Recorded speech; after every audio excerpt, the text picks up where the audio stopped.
terror because of white supremacy and colonialism. The women's movement, many figures in the women's movement have not only completely betrayed the women of children, men of Palestine, but they are rapidly supporting the genocide and publicly doing so. And really, in that way, creating an existential crisis in the women's movement, because a women's movement that doesn't understand, support women and children and men undergoing genocide has no purpose for being. One of the ways that they in a genocide is that they try to silence the voices. They did it to Palestinian women, to Kashmiri women under occupation, to Rohingya women who sustained genocide, to certainly to Congolese women, to Mayan women, to all of those who have suffered sexual violence as a result of war, occupation, and genocide. And there are many more than those I mentioned. In this genocide, it's extremely important that Israel, one of the ways that Israel media and all those governments who support genocide, the way that they're silencing Palestinian women is to try to capture the narrative by circulating a completely false story about gang rapes and sexual mutilation and sexual murders by Hamas commandos on October 7th. It isn't that Hamas conducted itself in a model way by taking senior women and taking elderly and children as hostages. But the question is, did they commit sexual violence and mutilation on October 7th? And for that, Israel has been able to provide no witnesses, no survivors, and no forensics evidence.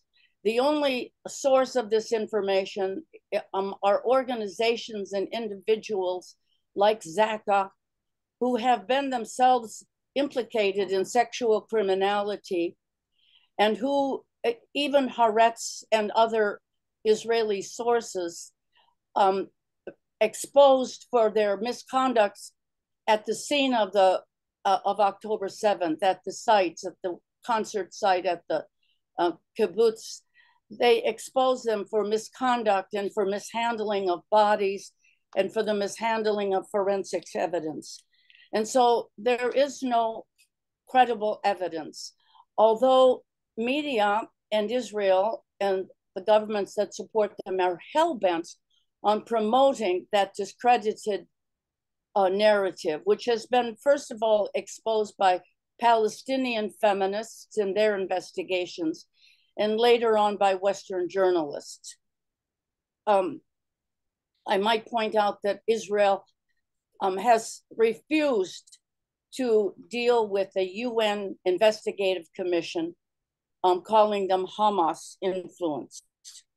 So that's the primary way that Israel is silencing the voices of Palestinian women, because there is no question that the primary sexual violence and violence in general are women and children in Gaza. They are being targeted by Israel in this genocide. At least between 30 and 39,000 Palestinians have been killed. 15,000 of those are children. 9,000 of those are women. 73,000, over 73,000 have been injured, some of them with permanent disabilities like amputation of arms and legs, certainly massively traumatized psychologically. There is no healthcare system that has been destroyed. So there are an estimated 150 to 160,000 pregnant women in Gaza, and 150 to 180 giving birth every day. But they are giving birth on the run from Israeli bombers in tents on the ground, in the rain, in the cold, without food, without water, without medical attention. They're giving birth in fear and in trauma, a horrendous experience. There are 2 million Palestinians displaced, 3,000, at least 3,000 women widowed. If there is violence against anyone, it is violence against Palestinian women and children. And Palestinian journalists have advisedly highlighted that in their coverage, because there's nothing that exposes or condemns the genocide more than the way it has targeted women and children. And that is why the narrative, this complete lie and deception about sexual violence on October 7th so dominates media and politicians, because they think that it counters the reality of genocide in Gaza. One of the most important, as a longtime feminist, I helped organize the very first women's rights march in 1970 in New York City. So as a longtime feminist, it is extremely distressing to me to see so many women completely collapse on this issue. Not only silent, mostly silent on this genocide, or openly and publicly supporting it, including Gloria Steinem, such figures as Gloria Steinem, who, whatever their political insufficiencies, carry some influence. And she and others have come out in tacit support of this genocide by adopting this story about Hamas sexual violence and mutilation on October 7th. That I really believe there was an existential crisis in feminism before this genocide. And really many aspects of the movement will not survive. And it's primarily because of the role of Zionist women in the women's movement. I've written about this before. One of the ways that the war on terror, the Islamophobic and completely duplicitous narrative of a war on terror, the way that that was legitimized was by Zionist feminists who put forth the notion that we have to help liberate Muslim women from their men, from their religion, from their governments. And by promoting that narrative, they promoted wars against primarily Muslim countries, including Iraq, Afghanistan, Iran, Syria, and now Palestine.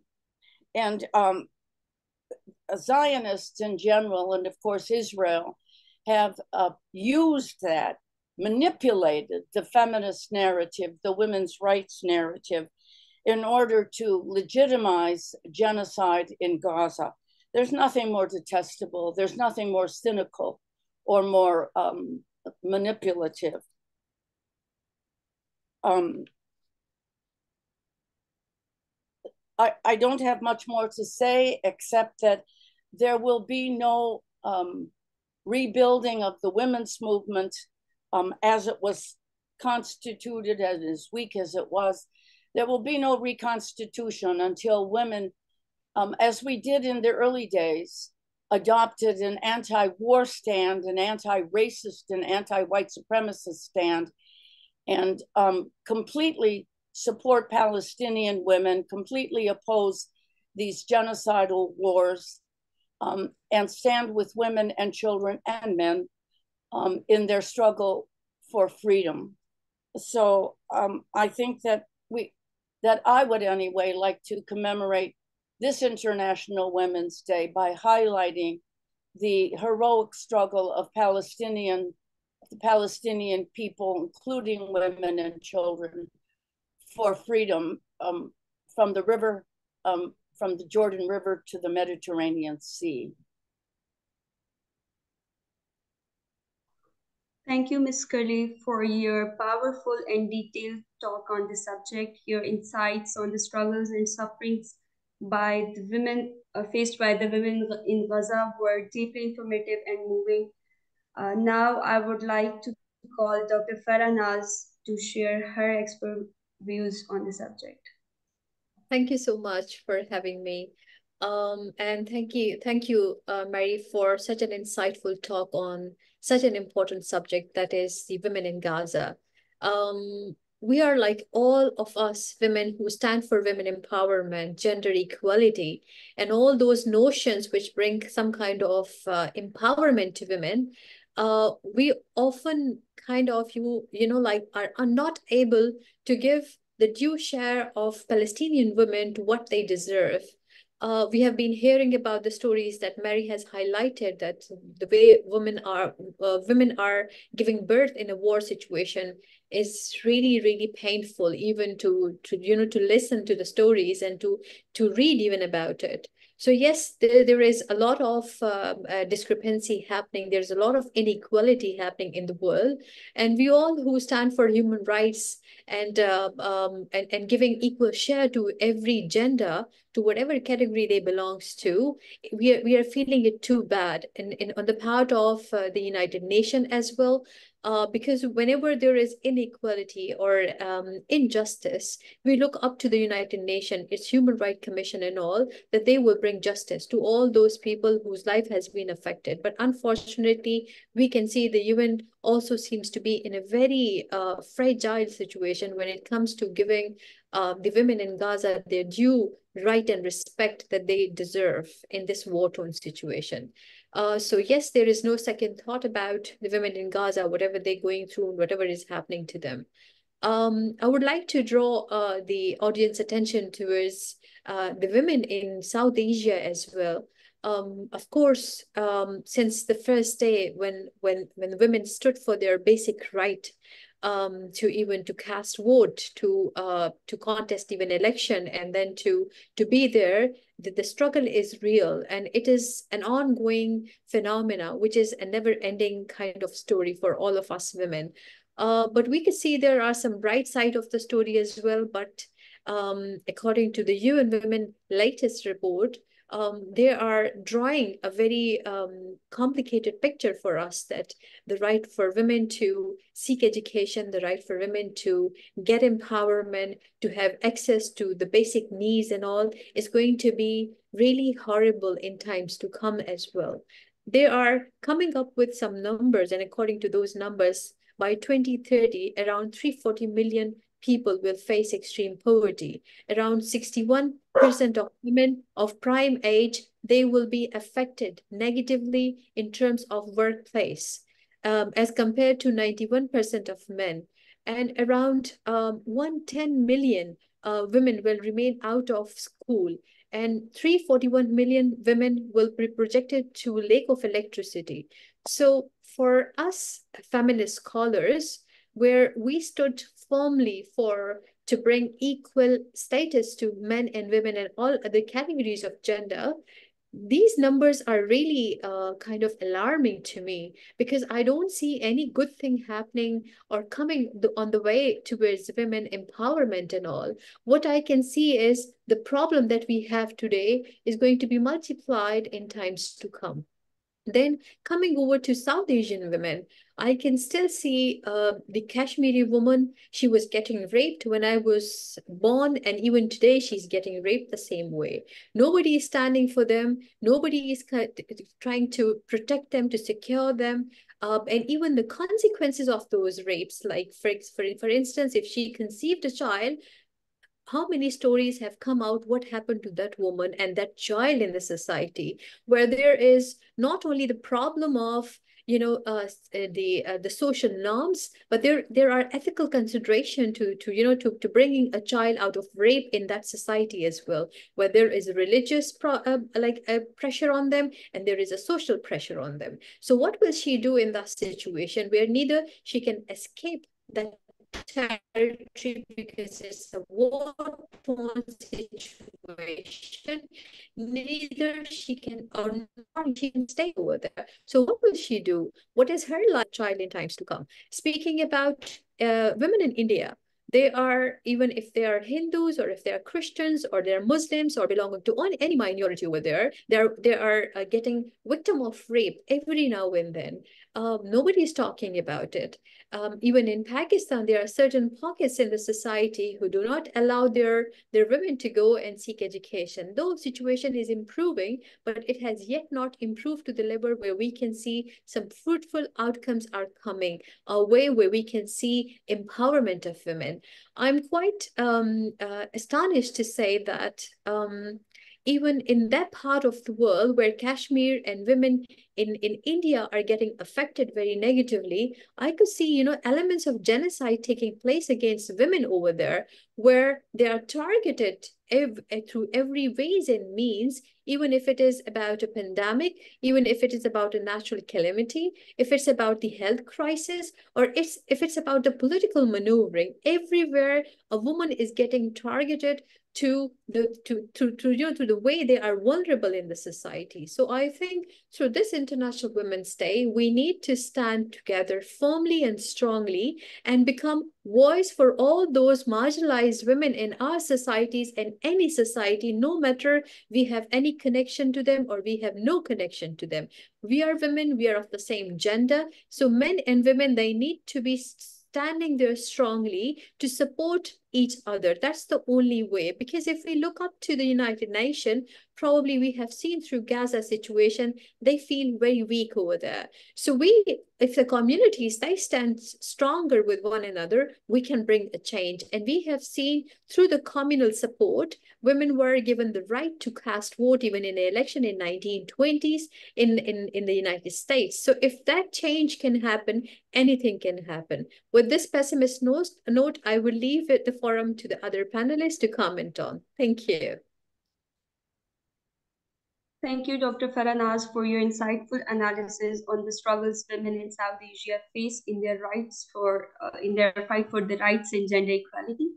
Now, I would request Ms. Naila Sharif to share her views on the subject. Good morning and a very assalamu alaikum to everybody. Thank you so much for inviting myself and Jammu Kashmir Self-Determination International Movement. I would like to just introduce Jammu Kashmir first. Jammu Kashmir Self-Determination Movement International. It is an organization which is working all over the world about the rights of Kashmiri people, especially the Kashmiri women. And previously I'm the chairperson of the whole UK here in UK for this JKSDMI. We have the more women members than the men, I will say. So we are quite empowered women who has joined and working for this cause as well. Previously, our chairperson, who's called Councillor Yasmin Dar, who is the Lord Mayor, first Lord Mayor, Asian Pakistani Muslim woman of Manchester. And we have also got the first mayor of Tameside, which is I'm the owner for the councillor of that borough as well. She's called Taf Sharif, and she's the first Kashmiri woman as well.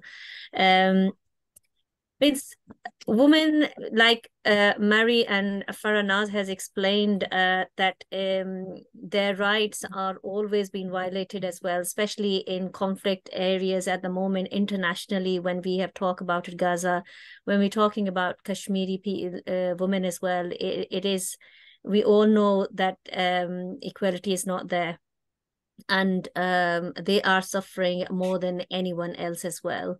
I would like to point out towards in our society, I think those inequalities are still there through the domestic violence maybe, or not giving them permission on the grassroots level in different communities as well, not participating into education or upbringing their children. Everything is controlled by the men in the society. What I have seen in my council role is that even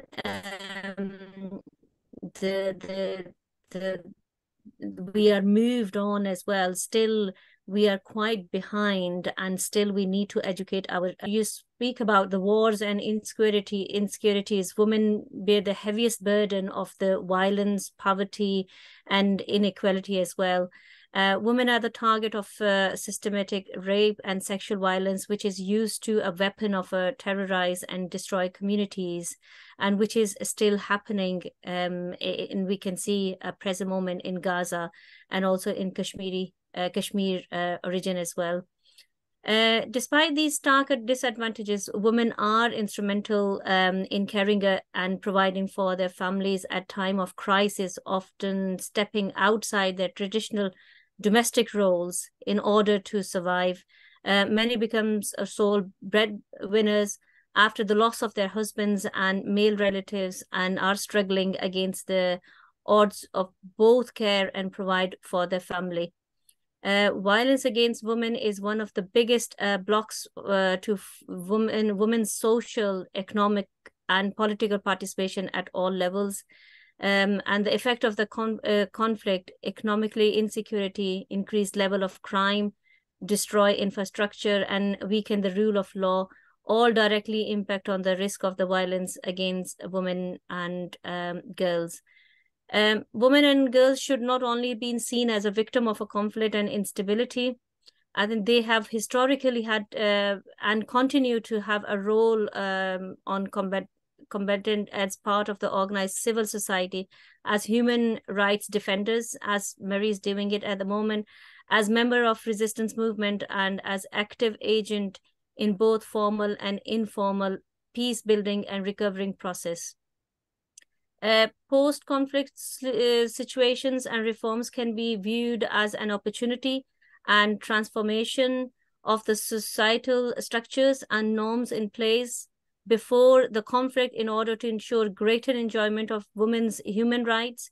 Yet, women's exclusion from conflict prevention efforts, post-conflict transition and reconstruction processes have been matter of concern for the international community. Like World Bank research have also repeatedly shown that women's economic participation is a key component of achieving long-term development goals, including economic growth, poverty, education, poverty reduction, health and education. With access in income and economic security, women are more likely to invest in health, education, and nutrition for their children and families, the building blocks of thriving society. And that is a message we always give it to our women as well on International Women's Day, or any, because I also run a women empowerment, this organization, where our message is always that you need to have education, that knowledge, so you can also get stronger economically, so your societies, and you can put forward to your next generation. As we say that educating one woman is educating whole family. So that's our messages today, that educate yourself and be strong in economical side and be a useful part of the society. Thank you so much. Thank you so much, Ms. Naila Sharif, for your detailed discussion on the subject. Now I would request Dr. Saira to take the floor. Thank you very much.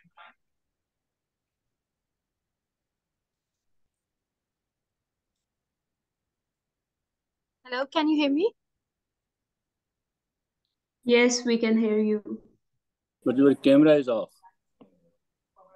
But we can't see you, right? Extend my gratitude for inviting me to this important day, the Women's Day.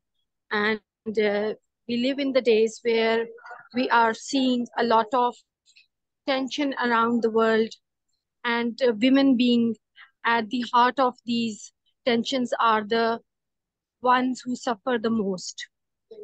Kashmiri women in particular have been the target of armed actors from family. Kashmiri women face numerous hardships. There have been extensive reports on the atrocities committed against women in Kashmir, which highlight the human rights violations, including disappearances, rape, family separation, displacement, and victimization of Kashmiri women. In addition to the physical crimes, such as numerous rape cases and murder of civilian armed forces, there are several obvious aftermaths of the conflict, including the mental sufferings due to living in the conflict zones. The conflict in Kashmir has also caused social and economic security among Kashmiri women, resulting in lasting social and psychological distress. Women in Kashmir are basically deeply entwined with the region's complicated social political landscape, especially with the regard to the protected struggle in Kashmir. In times of conflict, civilian women's domestic activism consists of both their survival tactics and the articulation and the legitimization of the resistance movement as well. Kashmiri women have defied their traditional family unit and went beyond their customary responsibilities as family caregivers. They have came out of their houses and neighborhood to show solidarity for their men. They have visited jail facilities, security camps, the army, and the courts in search of their men.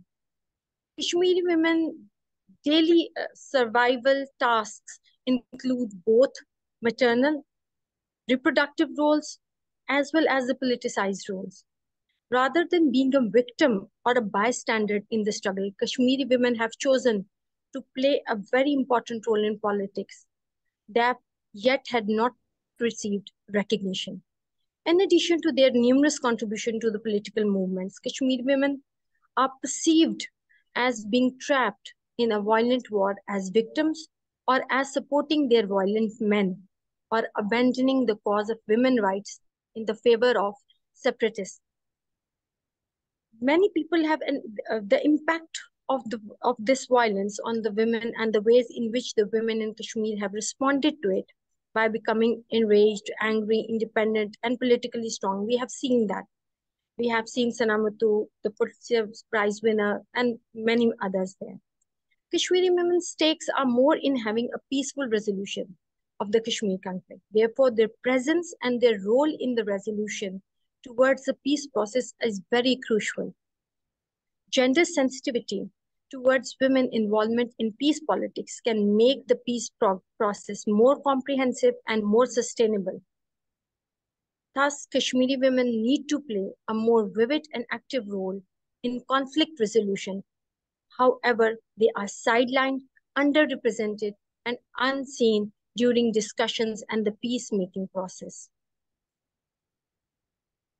The women of Kashmir has seen the gender-based violence in its worst form. Specifically, if we say in general terms, women and girls in conflict zones or in the war zones or occupation are the ones who are displaced from their homes, are in refugee camps.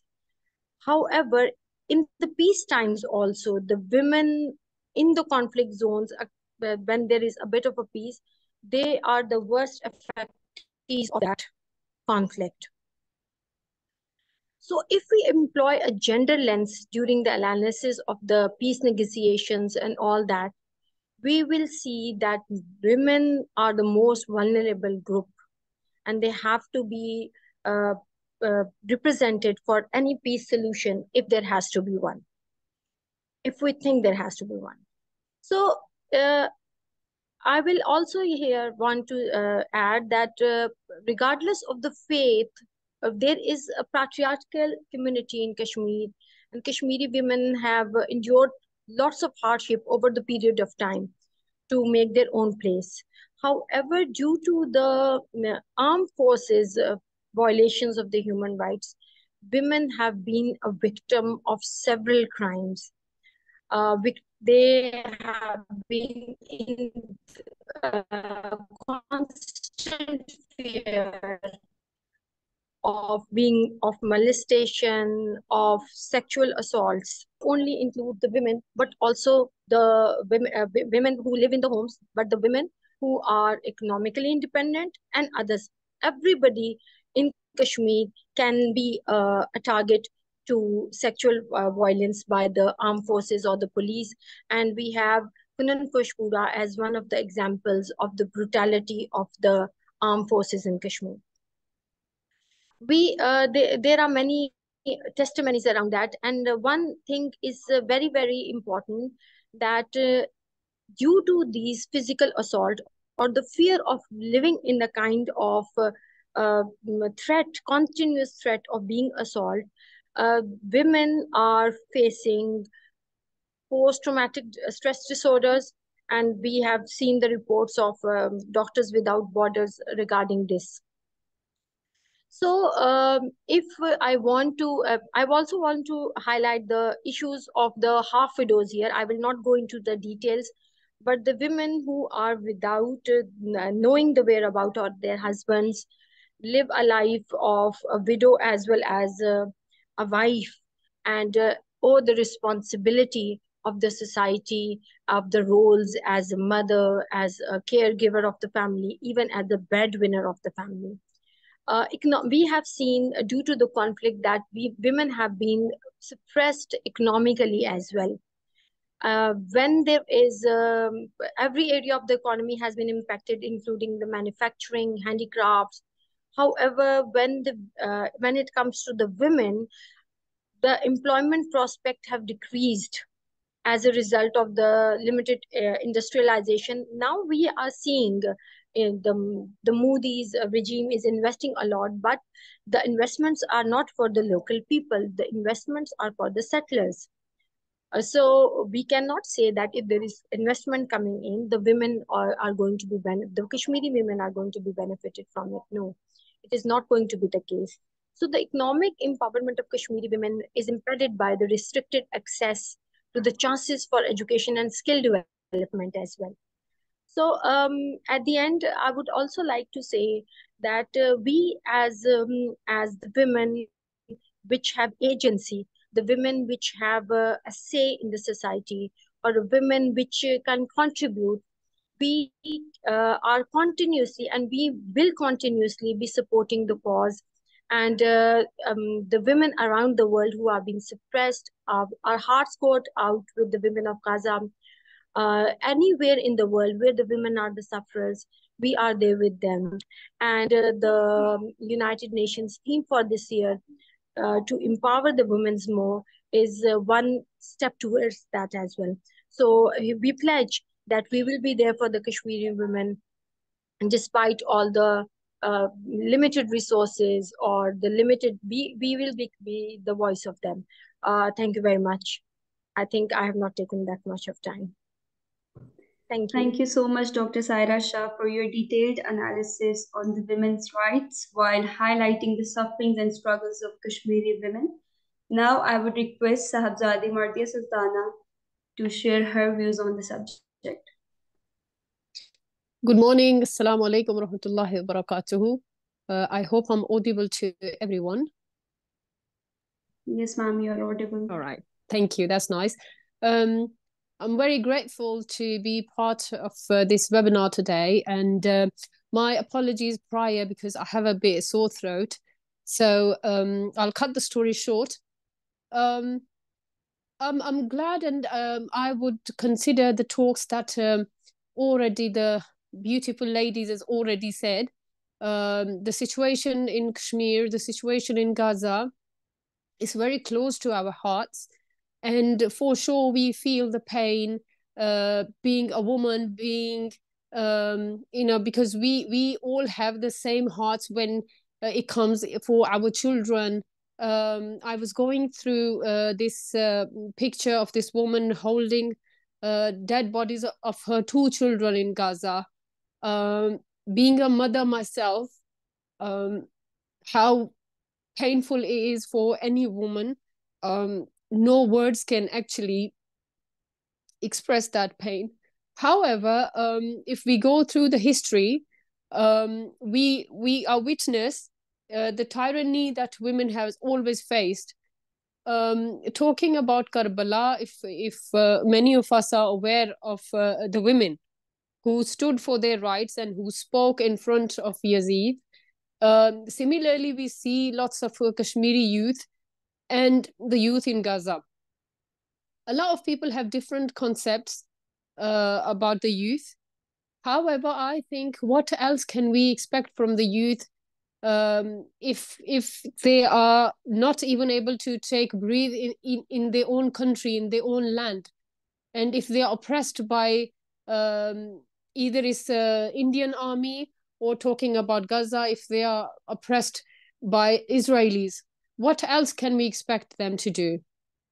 So talking specifically about women, I always say that, Kashmiri women, when they bid farewell to their loved ones, I mean, sending their children to the schools, or their husbands, their brothers going to work, they have no hopes that they'll return, because the whole environment is something that is unpredictable. Anything could happen anytime. And talking about empowerment, first of all, I mean, the fundamental right is to feed those people. Talking about Gaza, at the moment, they are unable to have 3 times a day meal. I mean, whatever those, I mean, young people, not just journalists. In fact, if you go through the social media, you can see lots of young children begging for food, and I don't know why the United Nations is still in deep slumber, and they are unable to provide even this fundamental right. I mean, they are human beings, and they are dying because of cold. They are dying because they have no food.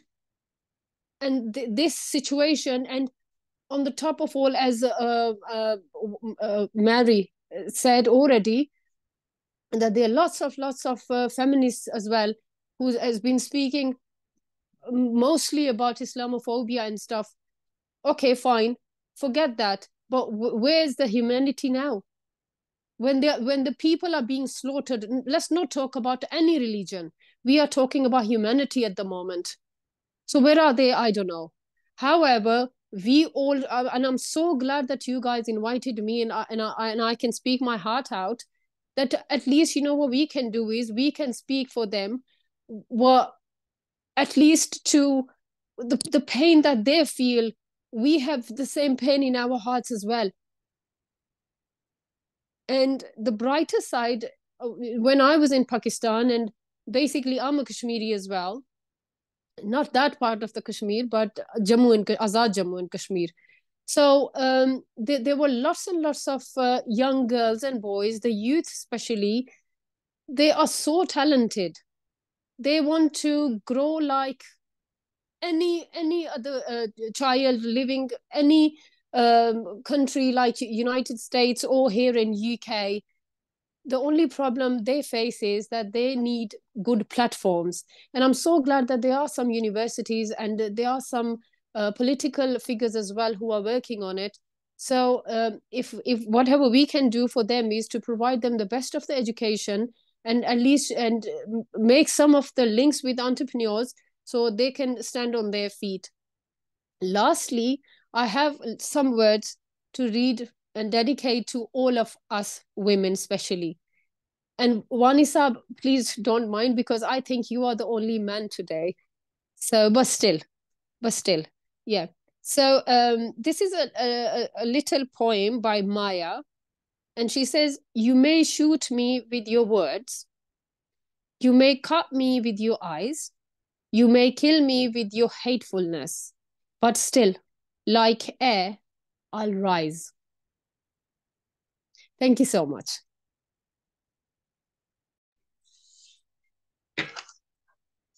Thank you so much, ma'am, for your powerful and informative talk on the situation of women all around the world. Now, I would request Dr. Shaheen for her concluding remarks for the webinar.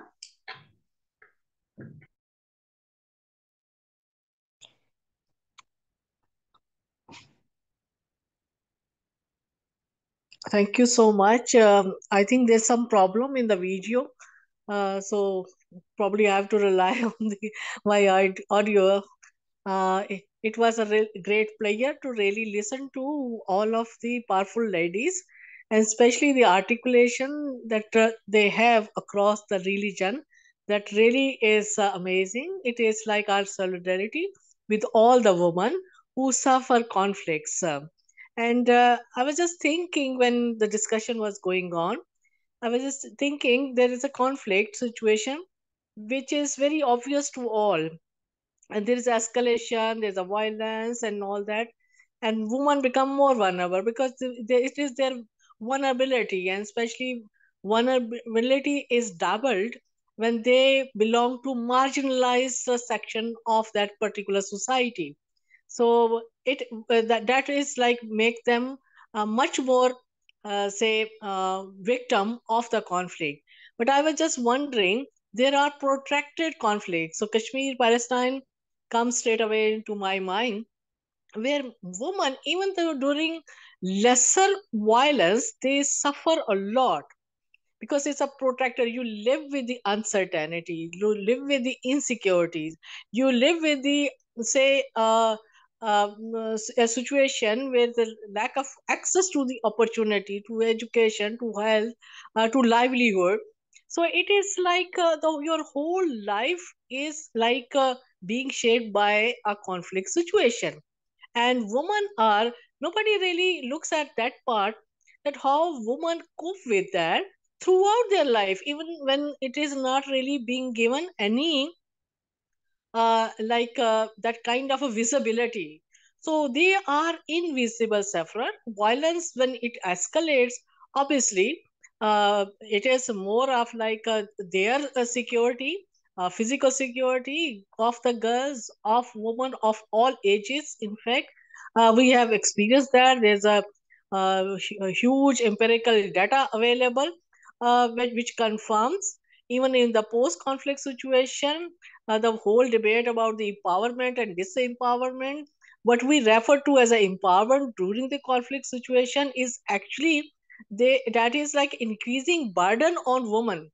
Despite being more vulnerable, you have to really take care of your families, of your household, because your men are more say directly victim of the conflict, uh, depending on the situation.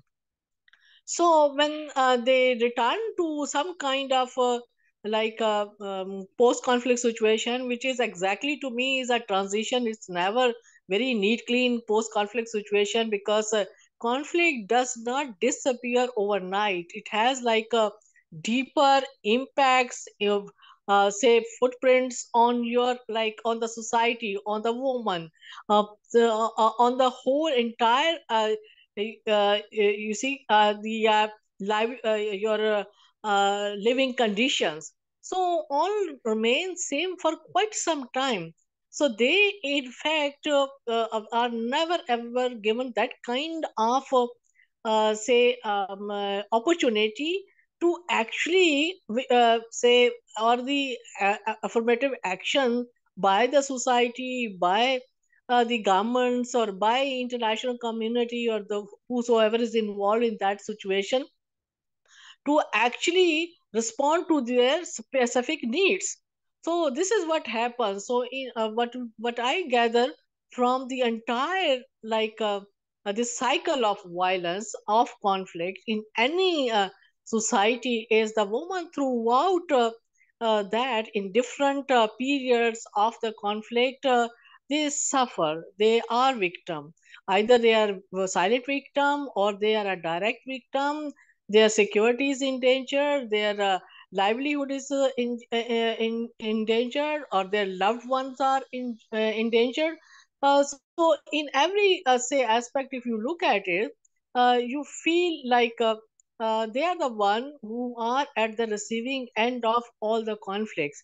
And even when we have this UN resolution 1325 about the peace and security, even when they have given some kind of like recognition in the like international UN specific this resolution, some visibility, but actually we haven't seen much this making much difference on the ground when it comes to the conflict situation. So it is like one needs to really continue this struggle and make woman not only the part of the conversation, but also like say taking say actions, or at least you have the approach and the mindset, not being gender blind even when there is a semblance of ending of the conflict, or especially when we look at the protracted conflicts which do not really end say overnight. So I appreciate the effort. I am very happy, and I am grateful to Vanessa. Despite being a man, he has always stood by woman of peace, and so here I end, and with the thanks and with appreciation to all of you. Thank you so much. Thank you so much, Dr. Shaheen.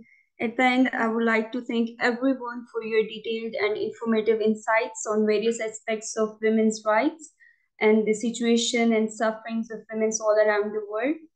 Thank you so much, everyone, for your time, your dedication, and your insights. So with this, we need to end this webinar. Thank you so much for today. Thank you.